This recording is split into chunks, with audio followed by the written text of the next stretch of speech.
Lauren and I currently reside in Canada, and I'm moving back to Australia in September 2021.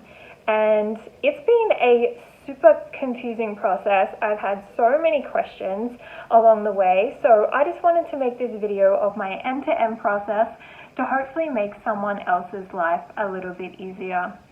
So the first thing I did was book my flights. I booked them a couple months out. There were no flights within the next 2 months of when I wanted to leave. So I did that, and I booked with the safest airline, which was United. They're the airline that's booking within the caps that the Australian government have outlined. And they're bumping the least amount of tickets just because they are staying within those quotas the best.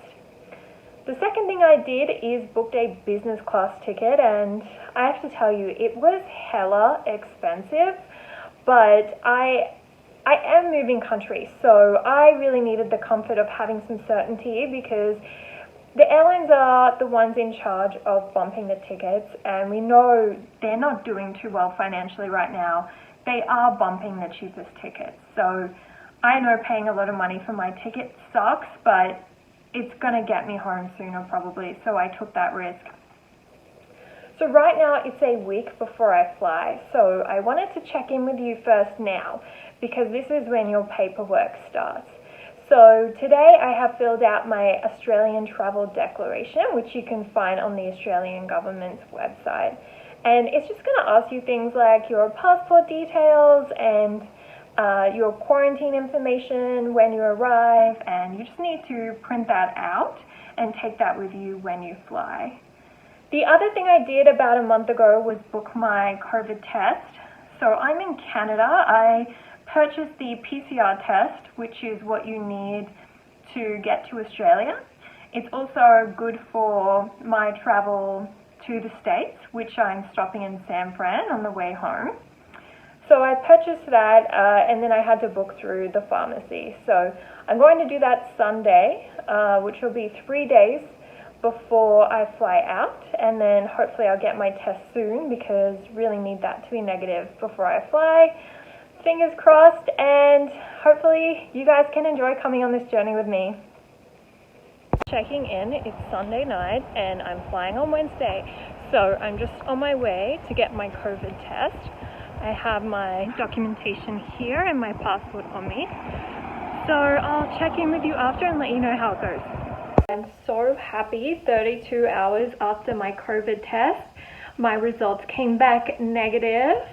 And also it's less than 48 hours before I fly. So the airline won't cancel in less than 48 hours before you fly. They'll give you more than 2 days notice. I just wanted to tell you one other thing, which I really questioned when I was booking my flight as well. And that is that I booked directly with the airline. I booked directly with United. And the reason for this is when there's any updates in scheduling or being bumped, they're going to call me directly. They're not going to call your travel agent. Your travel agent isn't going to, change the messaging or give them information that is inaccurate. United call me directly. All right, I'm going to take you on the journey now. Flying out tomorrow, I'll take you with me, and then hopefully it all goes well and hotel quarantine for a couple weeks. My life be like, yeah. My life be like, I am checked in and I'm past US Customs. So the process is a little different than usual. So the first thing is I checked in my luggage and got my boarding passes, and she needed to see my negative COVID test and just ensure that it was within 72 hours of departure for my flight. So that was all good. Then she gave me my boarding passes, checked my passport, ensured I had my US attestation, which you need to fly to the US now. Then took in my luggage, which is now going to go all the way to Sydney. Previously, what you would do is have to pick it up in your layover in the US, pass it through customs and check it back in. So that's a relief. I don't have to do that when I get to San Francisco. So then I went through security. They took my US attestation form, which basically is just me saying I took a COVID test and it was negative, and I signed and dated that. I gave that to them, and I went through security, and then I went through the US Customs, which they do here in Canada before you fly to the US. So that's all done.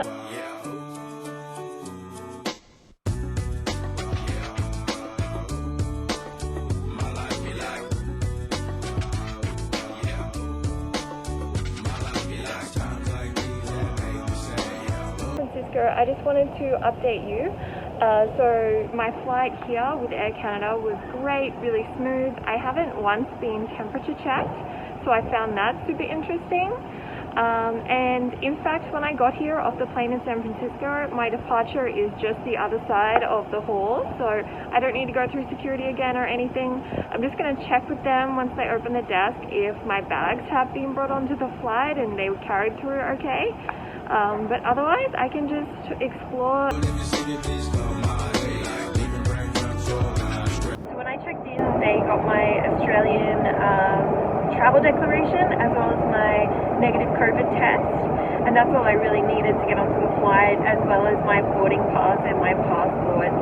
So with 40 minutes left until landing, I still don't know anything about the hotel quarantine. Nothing's been said. I've just filled in my declaration form, which, you know, has been around for decades. I filled that out since I was a kid. It hasn't really changed.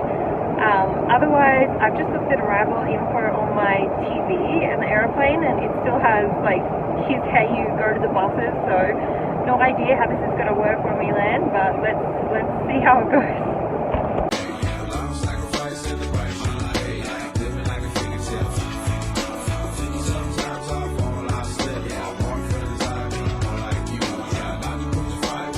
There is literally 4 people on this flight. There's 2 in business and 2 in economy, and there's about 4 pilots and I think about 8 hostesses working.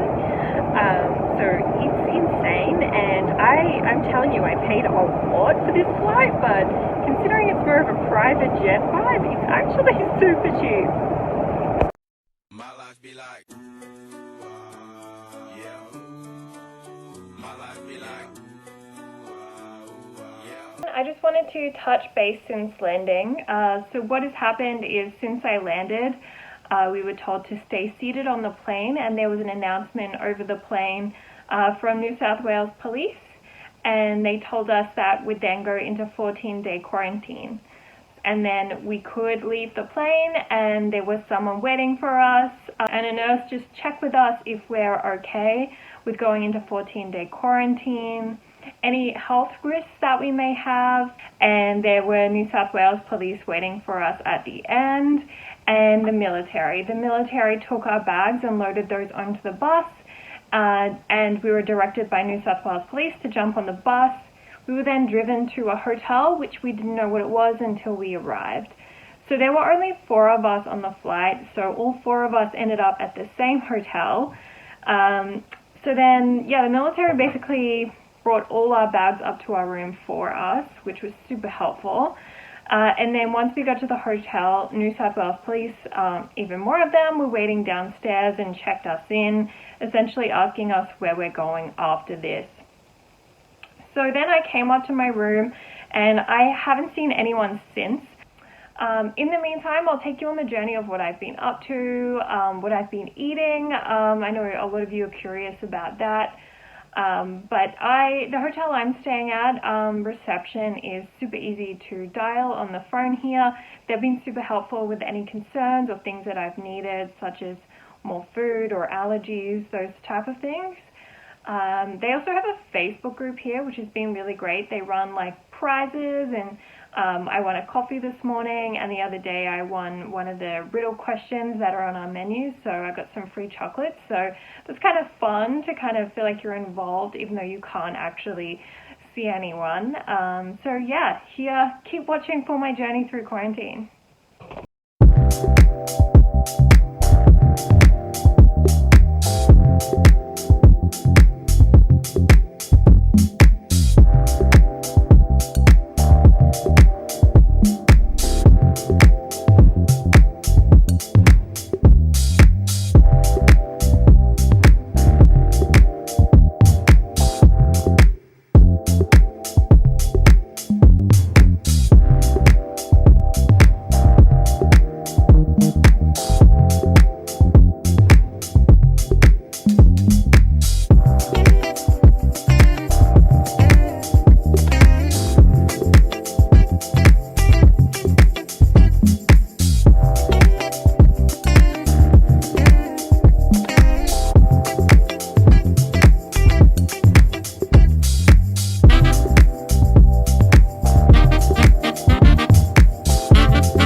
is my final check-in. I'm leaving tomorrow.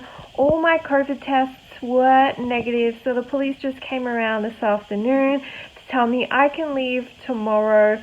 I was a morning arrival. I arrived at 7 a.m., so that means I can leave between 4 and 10 a.m. tomorrow. And afternoon arrivals also have a certain particular afternoon time frame that they can leave. So when I leave, I'll just go downstairs to the lobby, and the New South Wales police will be there to check me out. They're going to ask questions like, where am I going? Let me know what the lockdown rules are, ask how I'm feeling, that sort of thing. So I'm free even though New South Wales is still in lockdown. It's September 2021, so as free as you can be in Sydney right now. So thanks for all coming on this journey with me, and I hope it's helped some of you because I know it is a super tough process. If you have any questions, I'd love to help. Please write comments down below of my video and I'll get back to you. And also I have other travel videos on my channel on YouTube, so feel free to check those out. And again, if you have any questions on those, feel free to leave some comments in on those videos. And you can like my channel and subscribe for more videos. Bye!